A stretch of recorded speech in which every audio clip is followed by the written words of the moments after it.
Hello दोस्तों, जय श्री कृष्णा। हमारे चैनल ओम ज्ञान सागर में आप सभी का बहुत बहुत स्वागत है। आज हम आपके लिए लेकर आए हैं अमरनाथ तीर्थ के बारे में बताने। अमरनाथ गुफा के शिवलिंग को अमेश्वर कहा जाता है। इसे बाबा बर्फानी भी कहते हैं। यहाँ की यात्रा जुलाई माह में आरंभ होती है और यदि मौसम अच्छा हो तो अगस्त के पहले सप्ताह तक चलती है। हिंदू माह अनुसार आषाढ़ पूर्णिमा से आरंभ होती है यात्रा और पूरे सावन महीने तक चलती है। ऐसी मान्यता है कि भगवान शिव इस गुफा में पहल श्रावण मास की पूर्णिमा को आए थे, इसलिए उस दिन को अमरनाथ की यात्रा का विशेष महत्व मिला। रक्षाबंधन की पूर्णिमा के दिन ही छड़ी मुबारक भी गुफा में बने हिम शिवलिंग के पास स्थापित की जाती है। गुफा में लगभग 150 फुट है और इसमें ऊपर के बर्फ़ के पानी की बूंदें जगह जगह टपकती रहती है। यहीं पर सेंटर में एक ऐसी जगह है जिसमें टपकने वाली हिम बूंदों से लगभग 10 फुट लंबा शिवलिंग बना है। आश्चर्य की यह बात है कि यह शिवलिंग ठोस बर्फ़ का बना होता है, जबकि अन्य टपकने वाले बूंदों से कच्ची बर्फ़ बनती है, जो हाथ में लेते ही भूरभूरी हो जाती है।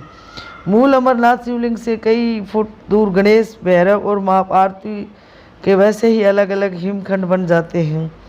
गुफा के सेंटर में पहले बर्फ का एक बुलबुला बनता है, जो थोड़ा थोड़ा करके 15 दिन तक रोजाना बढ़ता रहता है और 2 गज से अधिक ऊंचा हो जाता है। चंद्रमा के घटने के साथ साथ वह भी घटना शुरू हो कर देता है और जब चांद लुप्त हो जाता है तो शिवलिंग भी लुप्त हो जाता है।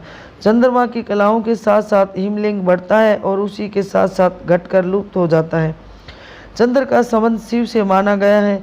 ऐसा क्या है कि चंद्र का असर इस हिमलिंग पर ही गिरता है। अन्य गुफाएं भी हैं जहां बूंद बूंद पानी गिरता है, लेकिन वे सभी हिमलिंग का रूप क्यों नहीं ले पाते।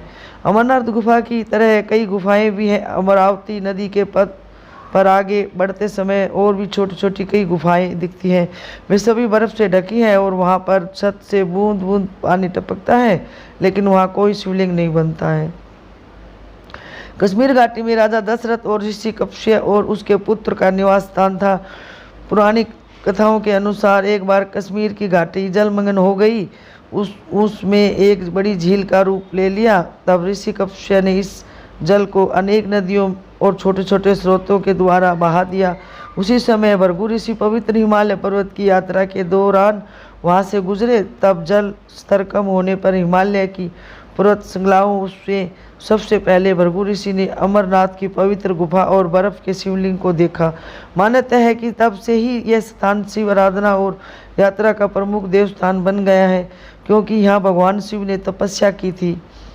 अमरनाथ गुफा को पुराने विभाग वाले 5000 वर्ष पुराना मानते हैं, अर्थात महाभारत काल में ये गुफा थी। लेकिन उनका ये आकलन गलत हो सकता है, क्योंकि सवाल यह उठता है कि 5000 वर्ष पूरे गुफा थी तो उसके पूरे क्या गुफा नहीं थी।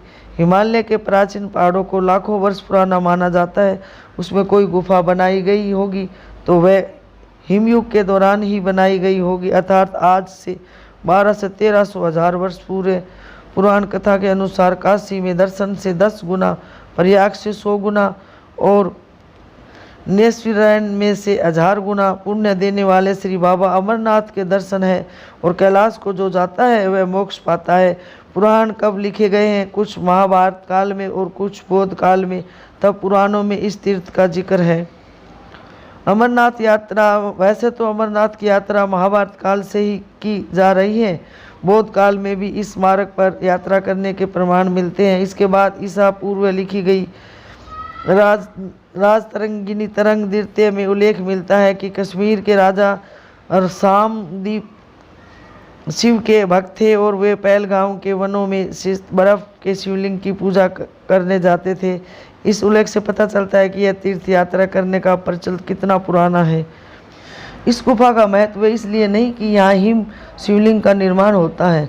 इस गुफा का महत्व इसलिए भी है कि इस गुफा में भगवान शिव ने अपनी पत्नी देवी पार्वती को अमरत्व का मंत्र सुनाया था और उन्होंने कई वर्ष रहकर यहाँ तपस्या की थी।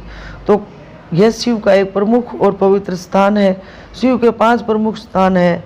1 कैलाश पर्वत, 2 अमरनाथ, 3 केदारनाथ, 4 काशी और 5 पशुपतिनाथ।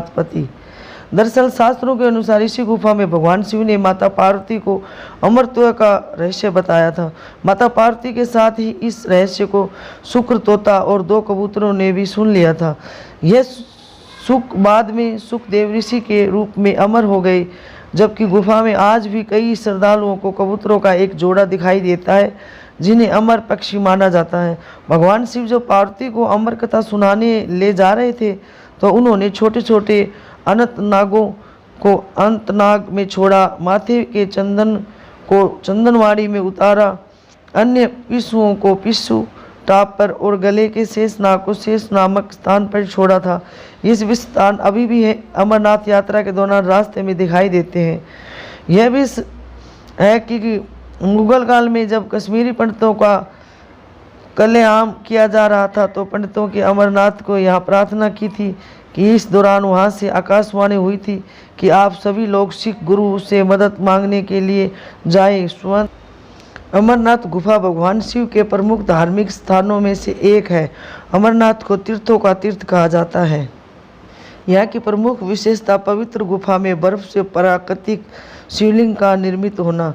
प्राकृतिक हिम से निर्मित होने के कारण इसे स्वयंभू हिमानी शिवलिंग भी कहते हैं। आषाढ़ से पूर्णिमा से शुरू होकर रक्षाबंधन तक पूरे सावन महीने में होने वाले पवित्र हिमलिंग दर्शन के लिए लाखों लोग यहाँ आते हैं। गुफा की परिधि लगभग 150 फुट है और उसमें ऊपर से बर्फ के पानी की बूंदें जगह जगह टपकती रहती हैं। यहीं पर एक ऐसी जगह है जिसमें टपकने वाली हिम बूंदों से लगभग 10 फुट लंबा शिवलिंग बनता है। चंद्रमा के घटने बढ़ने के साथ साथ इस बर्फ का आकार भी घटता बढ़ता रहता है। श्रावण पूर्णिमा को यह अपने पूरे आकार में आ जाता है और अमावस्या तक धीरे धीरे छोटा हो जाता है। आश्चर्य की बात यही है कि यह शिवलिंग ठोस बर्फ का बना होता है, जबकि गुफा में आमतौर पर कच्ची बर्फ ही होती है जो हाथ में लेते ही भुरभुरी हो जाती है। मूल अमरनाथ शिवलिंग से कई फुट दूर गणेश, भैरव और माता पार्वती वैसे ही अलग अलग हिमखंड बन जाते हैं। अमरनाथ हिंदुओं का प्रमुख तीर्थ स्थान है। ये कश्मीर राज्य के श्रीनगर में है। इस गुफा की लंबाई काफ़ी है और चौड़ाई भी काफ़ी है। एक बार देवी पार्वती ने देवों के देव महादेव से पूछा ऐसा कि आप अजर हैं, अमर हैं, लेकिन मुझे हर जन्म के बाद एक नए स्वरूप में आकर फिर से वर्षों तप के बाद आपको प्राप्त करना होता है। जब मुझे आपको पाना है तो मेरी तपस्या और इतनी कठिन परीक्षा क्यों? आपके कंठ में पड़ी नरमुंड माला और अमर होने के रहस्य क्या है? महादेव ने पहले तो देवी पार्वती के उन सवालों को जवाब देना उचित नहीं समझा, लेकिन पत्नी हट के कारण कुछ गूढ़ रहस्य उन्हें बताने पड़े। शिव पुराण में मृत्यु से लेकर अजर अमर तक के कई प्रसंग हैं, जिनके एक साधना से जुड़ी अमर कथा बड़ी रोचक है, जिसे भक्तजन अमरत्व की कथा के रूप में जानते हैं। हर वर्ष हिमालय में अमरनाथ, कैलाश और मानसरोवर तीर्थ स्थान में लाखों श्रद्धालु पहुंचते हैं और सैकड़ों किलोमीटर की पैदल यात्रा करते हैं। क्यों ये विश्वास यूं ही नहीं उपजा? शिव के प्रिय अधिक मास आषाढ़ पूर्णिमा के सावन मास तक की पूर्णिमा के बीच अमरनाथ की यात्रा भक्तों को खुद से जुड़े रहस्यों के कारण ही अच्छी लगती है। पुरानी मान्यताओं के अनुसार अमरनाथ की गुफा वही स्थान है जहां भगवान शिव ने पार्वती को अमर होने के गुप्त रहस्य बताए थे। उस दौरान वहां उसे 2 दिव्य ज्योतियों के अलावा तीसरा कोई प्राणी नहीं था। न महादेव का नंदी और न ही उनका नाग, न सिर पर गंगा और न ही गणपति कार्तिकेय। गुप्त स्थान की तलाश में महादेव ने अपने वाहन नंदी को सबसे पहले छोड़ा। नंदी जिस जगह पर छोड़ा उसे ही पहलगाम कहा जाने लगा। अमरनाथ यात्रा यहाँ से शुरू होती है। यहाँ से थोड़े आगे चलने पर शिवजी ने अपनी जटाओं से चंद्रमा को अलग कर दिया, जिस जगह को ऐसा चंदनवाड़ी कहलाती है। इसके बाद गंगा जी को पंचतरणी में और कट्ठाभूषण सर्पों को शेषनाग पर छोड़ दिया। इसी प्रकार इस पड़ाव का नाम शेषनाग पड़ा। अमरनाथ यात्रा में पहलगांव के बाद अगला पड़ाव है गणेश टाप। मान्यता है कि इसी स्थान पर महादेव ने पुत्र गणेश को छोड़ा। इस जगह को महागुणा का पर्वत भी कहते हैं। इसके बाद महादेव ने जहाँ पिस्सू नामक कीड़े को त्यागा वह जगह पिस्सू घाटी है। इस प्रकार महादेव ने अपने पीछे जीवनदायिनी 5 तत्वों को स्वयं से अलग किया। उसके पश्चात पार्वती संग एक गुफा में महादेव ने प्रवेश किया। कोई तीसरा प्राणी यानी कोई व्यक्ति, पशु या पक्षी गुफा के अंदर घुस न सके, कथा को न सुन सके, इसलिए उन्होंने चारों ओर अग्नि प्रज्वलित कर दी। फिर महादेव ने जीवन के गूढ़ रहस्य की कथा शुरू कर दी। कथा सुनते सुनते देवी पार्वती को नींद आ गई, वह सो गई और महादेव को यह पता नहीं चला। वह सुनाते रहे यह कथा। इस समय दो सफ़ेद कबूतर सुन रहे थे और बीच बीच में गू गू की आवाज़ निकाल रहे थे। महादेव को लगा कि पार्वती मुझे सुन रही है और बीच बीच में उकार भर रही है। चूँकि वैसे भी भोले अपने में मगन थे तो सुनाने के अलावा ध्यान कबूतरों पर नहीं गया। दोनों कबूतर सुनते रहे। तब कथा समाप्त होने पर महादेव का ध्यान पार्वती पर गया तो उन्हें पता चला कि वे तो सो रही है, तो कथा सुन कौन रहा था। उनकी दृष्टि तब दो कबूतर पर पड़ी तो महादेव को क्रोध आ गया। वही कबूतर का जोड़ा उसकी शरण में आ गया और बोला, भगवान, हमने आपसे अमर कथा सुनी है, यदि आप हमें मार देंगे तो यह कथा झूठी हो जाएगी, हमें पथ प्रदान करें। इस पर महादेव ने उन्हें वर दिया कि तुम सदैव इस स्थान पर शिव व पार्वती के प्रतीक चिन्ह में निवास करोगे। अंत कबूतर का यह जोड़ा अमर हो गया और इस गुफा अमर कथा की साक्षी हो गया और यह गुफा अमर कथा की साक्षी हो गई। इस तरह इस स्थान का नाम अमरनाथ पड़ा। मान्यता है कि आज भी इन दो कबूतरों के दर्शन भक्त को होते हैं। अमरनाथ गुफा में यह भी प्रकृति का ही चमत्कार है कि शिव की पूजा वाले विशेष दिनों में बर्फ के शिवलिंग अपना आकार ले लेते हैं। यहाँ मौजूद शिवलिंग किसी आश्चर्य से कम नहीं है।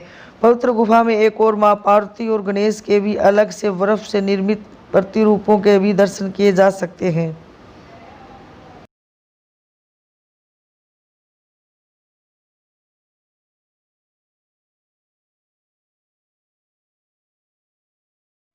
यहाँ पैदल चलकर आए श्रद्धालु बेहद थके हुए रहते हैं, मगर जैसे ही गुफा में प्रवेश करते हैं सारी उनकी थकान दूर हो जाती है।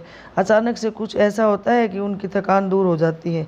इसकी वजह क्या है, आज तक कोई भी इस बारे में नहीं जान पाया। यह एक रहस्य बना हुआ। अमरनाथ गुफा की खोज बूटा मलिक नामक एक गडरिये ने की थी। वह भेड़ बकरियों को चराते हुए उनकी एक साधु से मुलाकात हुई। साधु ने उसे कोयले से भरा एक बैग दिया। बूटा ने घर पहुंचकर बैग खोलकर देखा तो वो सोने से भरा हुआ मिला। उसके बाद बूटा उस साधु को धन्यवाद करने उस गुफा में पहुंचा। गुफा में वह साधु नहीं मिला। तब बूटा मलिक ने उस गुफा के अंदर जाकर देखा तो बर्फ से बना सफ़ेद शिवलिंग चमक रहा था। इसके बाद से ये यात्रा शुरू हुई है। बूटा सिंह के वंशज अभी भी वहाँ गुफा की देख रेख करते हैं। अमरनाथ तीर्थ यात्रा तीर्थों का तीर्थ माना जाता है और भगवान भोलेनाथ सभी की इच्छा पूरी करते हैं। हमारी वीडियो आपको कैसी लगी हमें कमेंट करके बताएं, ताकि हम और भी आपके लिए ऐसी जानकारी वीडियो लेके आएँ। हमारे चैनल को सब्सक्राइब करें, प्लीज़ वीडियो को लाइक करें, सभी के साथ शेयर करें। धन्यवाद।